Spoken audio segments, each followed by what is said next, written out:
Hello, everybody. We're back on the Knot. Shelly Netco and Scott Freymuller. Today we're going to talk about the subject of being alone.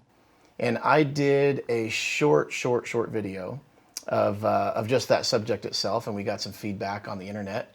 And 67% of the people said 67% they agreed with the idea that after a breakup or traumatic event or whatever, but I think it was specifically a breakup. Specifically a breakup, I think it was. That you should spend time alone. Mm-hmm. And that means alone, as in not dating, not, it's good to hang out with friends and go do things, but don't completely insulate yourself from the aloneness with everything else, right? I think the basis of this was, we talked about, well, we always talk about, but the subject was, okay, so you get out of a relationship, and you don't have to be alone right away, right? Sometimes you got to figure your stuff out and make sure you have self-esteem like I did, whatever.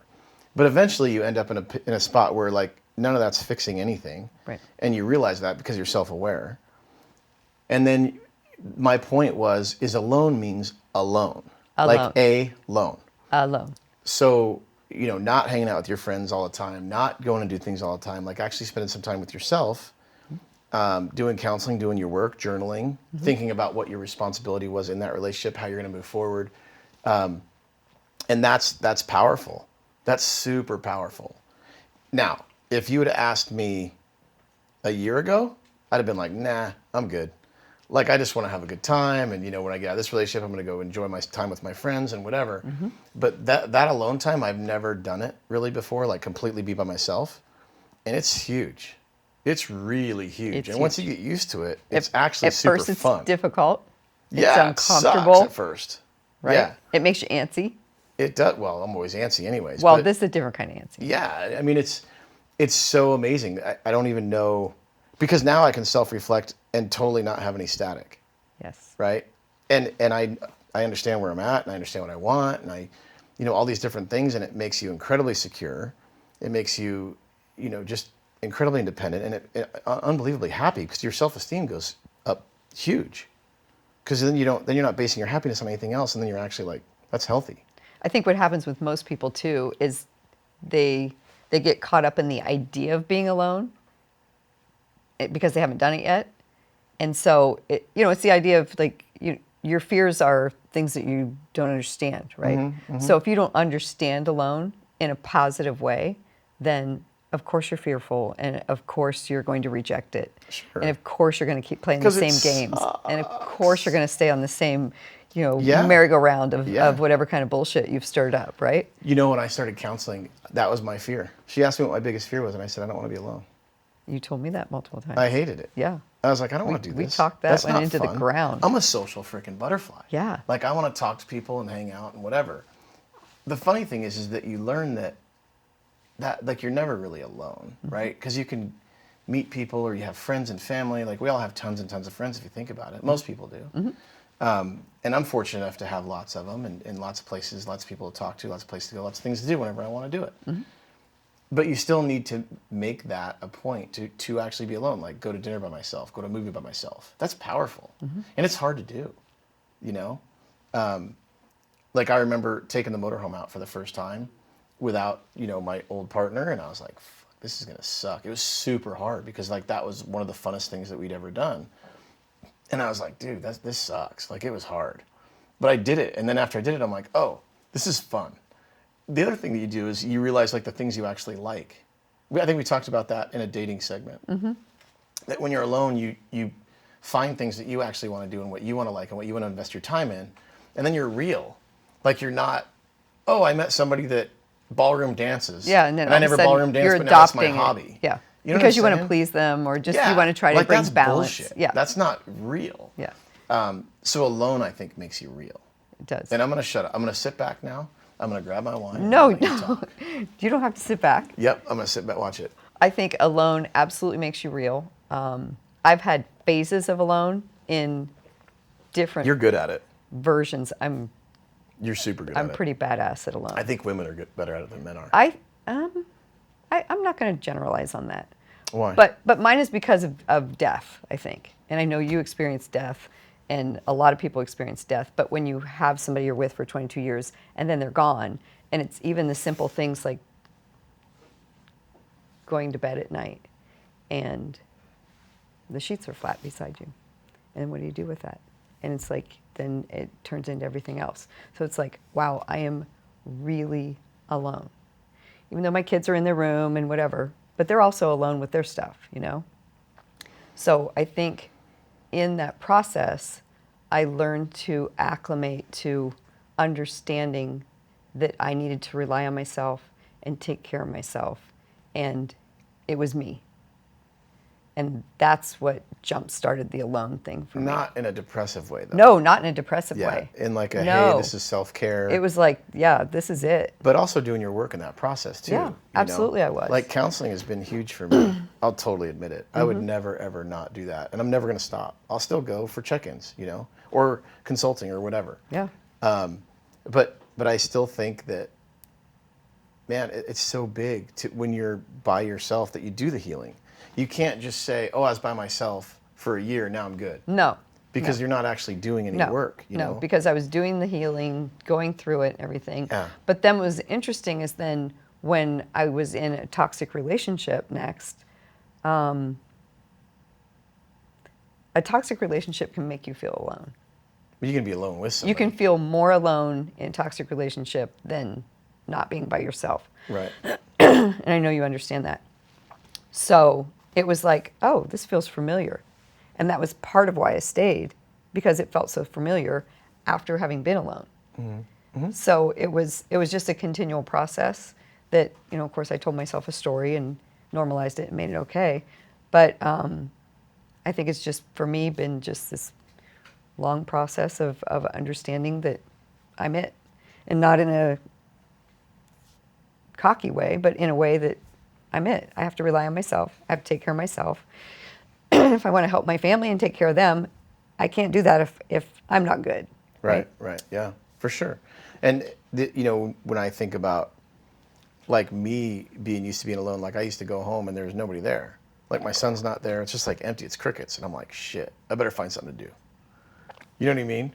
And now I, like, putter around the house like I did when I was in a relationship, and I mess around with whatever, clean stuff and put stuff away or whatever. Mm-hmm. And that's super cool too, you know. And then you're like, oh, I'll go for a walk, or, you know, maybe I'll go outside and play cornhole or whatever. When you're like totally cool by yourself, you know what I mean? You just kind of have fun and do your thing. And then, you know, next thing you know, when you're not seeking things to do, they just pop up.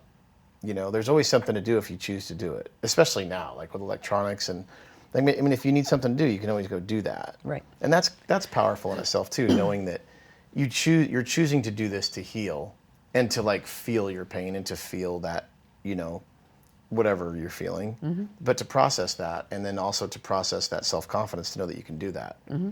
And then to do the work to know that you're ready to go on to the next thing, and that this is like the genuine me. Mm-hmm. Like, this is me. And that's what alone brings out is you get to a place. Oh my gosh, I don't know what's going on with my voice. Have a drink of wine, it'll help. No, I did. It's my throat chakra. It doesn't want to say what it wants to say. Right. You get to a place where you've done the healing, you've done the work, and then it feels so good that you feel so empowered. Mm-hmm. And you feel like you know you're making good choices. Mm-hmm. And you know that you are purely in a state of joy. Mm-hmm. And then you start to maybe have thoughts of like, wow, I thought it was good back there, but this is unbelievable. Yeah, like I thought I was good back there, and now I'm like, and really now good. You're like, like I said earlier, the first time I've ever loved myself is now. Mm-hmm. And that's pretty fucking cool. Because I'm not basing anything in my life on exterior things. Right. Like, I'm happy just being me, you know? And then I look at, you know, I keep bringing up this show, like, I'm so proud of this right now, right? But the thing about it is I couldn't have done this where I was before. No. And I could have done this where I was before, but I would have never thought of it. It would have never happened this way. But also, like, letting go. Mm-hmm. There's another great podcast, and I forget the guy's name, but he does a really, really good job. He lives in Sedona, actually. Does an amazing job about letting go and just letting it go. Mm-hmm. Like, stop trying to control everything. Stop trying to, keep yourself, like, just let it go, let it be. He uses an example like, if you go to a restaurant and you order something off the menu, and the guys take your order, or the girl or whoever takes your order, the server, and they go back, and then you follow them back and you tell the cook how to make your food. Right. Or, you tell them like which plate to put it on and all that kind of stuff. That's all this extra stuff for no reason. Sure. Like, let it happen. Sure.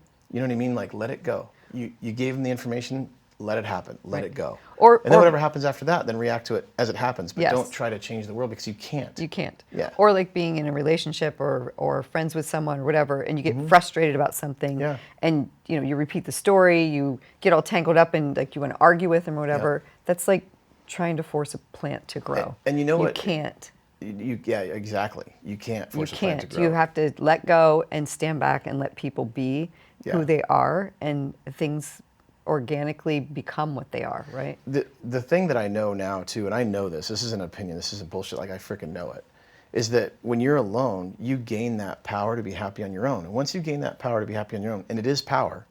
It's power. It's power. You don't have to. It's actually a superpower. It is a superpower. You don't, I agree, 100%. It is. You don't have to accept things that aren't okay anymore, because you're true. not scared to be alone. Well, it gives you a really good perspective on what you were accepting that wasn't Right. okay, Yep. which shows you what you are looking for. Yeah, it does. Right? It's incredibly powerful to do that. But absolutely being by yourself, no offense to anybody, but you evaluate your friends too. You Yeah, but this- evaluate all your relationships when you're sitting there by yourself, because you're like, hey, True. because you have that absolute clarity. And if you do your work, you have clarity with a really nice set of glasses. Right. So now you can kind of evaluate your life and be like, okay, what do I need to change? Did my friends affect my relationship? Did my business affect my relationship? Did my life in general affect my relationship? Was I too much? Was I too active? Was I too, you can reflect on everything with that time by yourself. And the thing I noticed too is you brought this up not a long time ago, a few weeks ago. And you said, sometimes being active is you're hiding from actually being alone. And I think you're partially right. But I think if you're active alone, that's different. Like if you go on a vacation by yourself, Right. No, or yeah, you yeah, that was- go that- ride your bicycle, or you whatever it is. That was if you're active to avoid being alone. Right, right. But I think if you're active all the time with friends, that is avoiding. And if you're always with your pals, or you always go over to somebody's house and hang out over their house, you're avoiding the issue. You're avoiding everything. Going into another relationship, another long-term relationship, is avoiding it. You're absolutely avoiding it. All you're doing is taking. If you stepstone from one to the next, Yeah, I without agree. spending time, and it's not about if it was toxic or not, or if there was trauma or in the relationship. It's not about that. It's you have to take time to grieve, process, reframe who you are, because when you're with someone in a relationship, you're a part of a couple, right? And no matter what kind of relationship it is. And when you become a person outside of that, you have to reframe who you are as an individual. Yeah. And if you don't take the time to understand that, and not just understand it in say 2 weeks, you're like, oh, okay, now I get it. That's not it. Right. It's understand it Right. and integrate it with your life and integrate it with where am I going? Because when we step out of a relationship, it's not that there's always regret, but there's things that didn't work, right? And so we need to let that be our teacher. And everybody's like, oh, what lesson did you learn? Well, it's not just give me a fucking sentence, right? Right. It's Right. really what did you learn? And that means when something comes up that feels familiar, or something comes up that's a red flag, or something that comes up that's familiar in a good way, then you're going to take that and you're going to turn it into reframing that to what you want, Right. and reframing it to how you're going to do something differently. Right. And this is, this goes back to regret, which is let regret be your teacher. Yeah. So it might not be regret, but it might be let what didn't work be your teacher. But you have to spend time alone to gather that information, to understand what it means for you, and then to go through the work and do the process. Even if it means, start your journaling, start listening to YouTube stuff, start listening to podcasts so that you can become aware and understand what those thoughts are. Yeah, and you do that, when you journal. I noticed something about journaling too, when you're by yourself. I do that sometimes, and I'll write something this week about how I feel, and then I'll read it next week. I'll be like, what the hell was I thinking? Or, oh, that was a good thought. And the best part of it is once you're alone, for a certain amount of time and you keep journaling, you'd be like, oh yeah, I still feel that way. Like I still think like that, right? Because then you're starting to get over it. Like you're starting to not process. Like your work's actually working, We wrote down a quote earlier. We actually documented something We wrote a on this quote? thing. We did. It's black Remember? paper. Shit. What? I think I lost it. Anyways, it was about shame. You can't have shame with compassion. With compassion. And you just made a point about,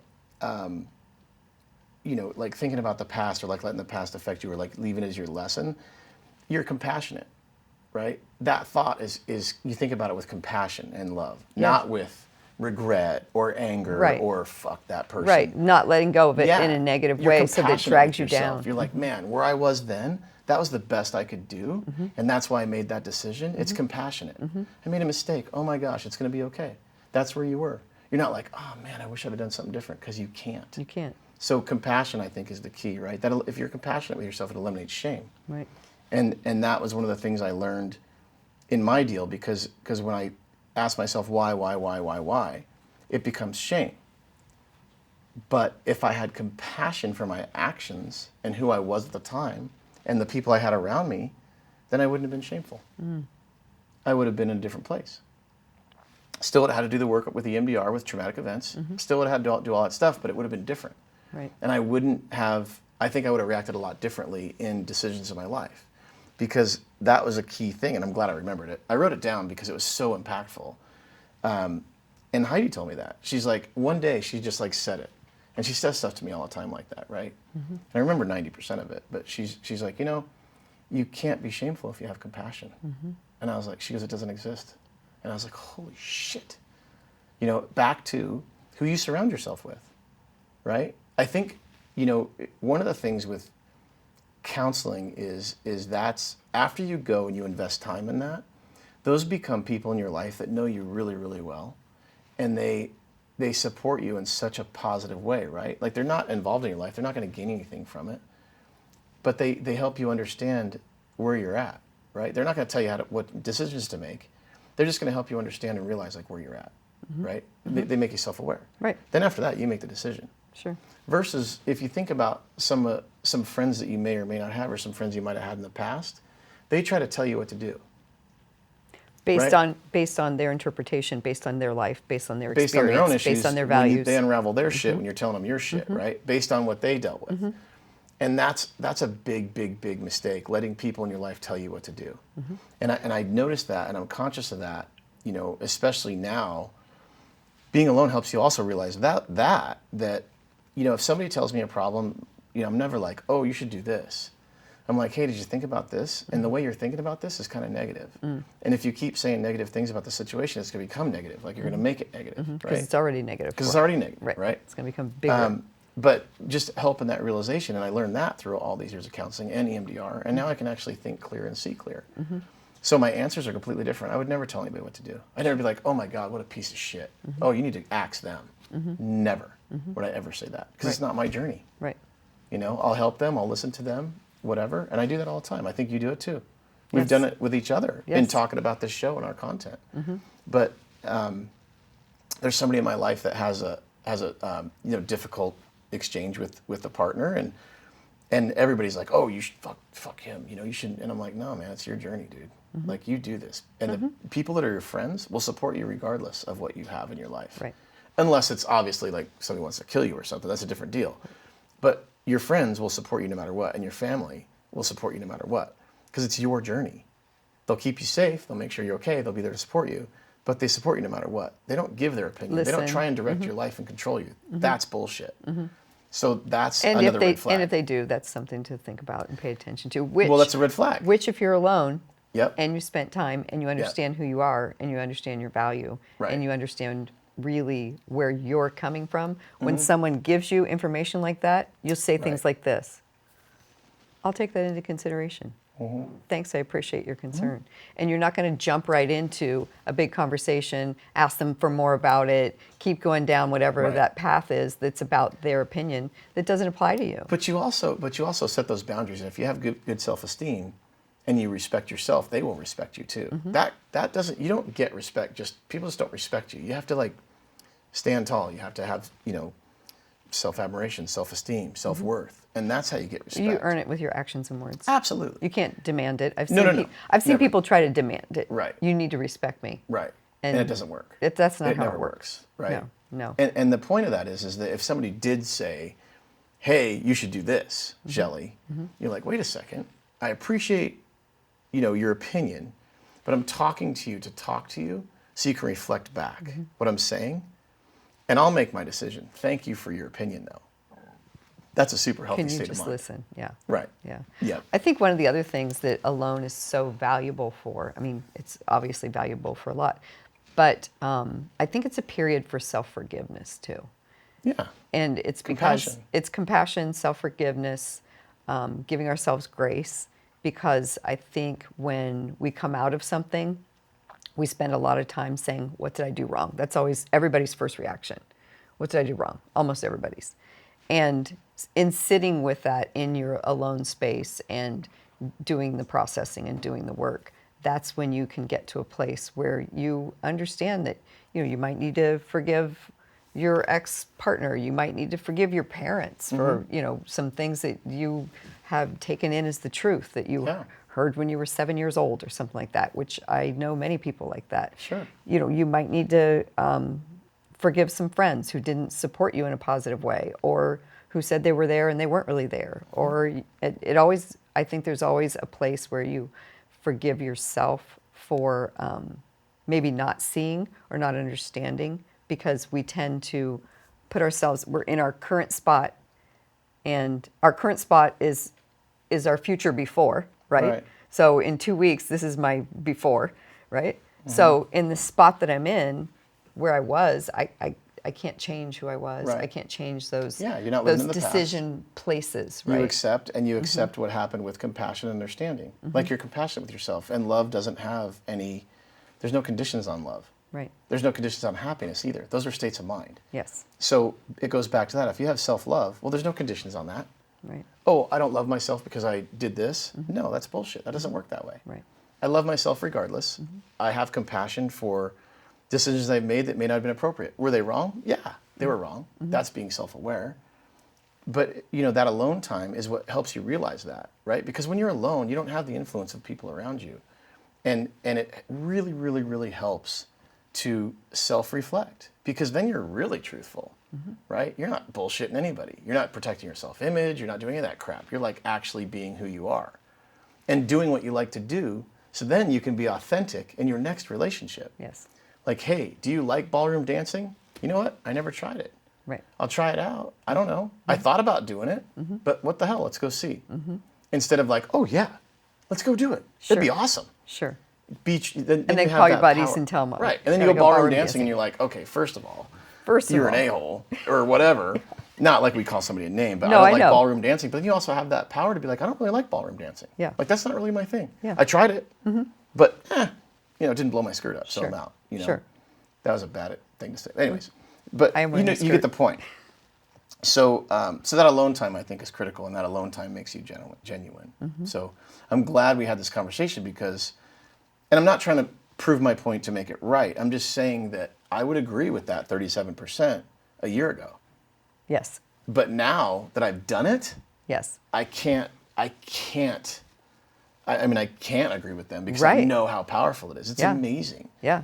And I don't know how you do the work if you didn't spend time by yourself. Well, even we had a conversation a few weeks ago where we were talking about that, and you were like, "No, I'm okay." Yeah. And then I spent a couple weeks and, alone, and and I'm I like, this didn't, is fun. And I didn't say no, you're not. I just let you be with it. Yeah. Yeah. Yeah. And It's then funny how. and then you worked yourself to a place, and you moved forward, and you did some more things, and experienced some more things, had more conversations, Right. more realizations, more understanding, It's amazing. and got to a place where you're like, wow. That's why I say, as this show goes on, we're going to talk less and less about us, Yes. right? Because it doesn't fucking matter anymore, really. I mean, it matters for the content, but it doesn't really matter anymore. And it's about the lessons now. It's about Absolutely. what we learn. Yes. It's not necessarily about the situation so much, right? But you're right. You're absolutely right. That this has been a process for me, and it feels like I'm on a rocket. It actually feels like I'm on a rocket. Like I've changed so much in just 2 months.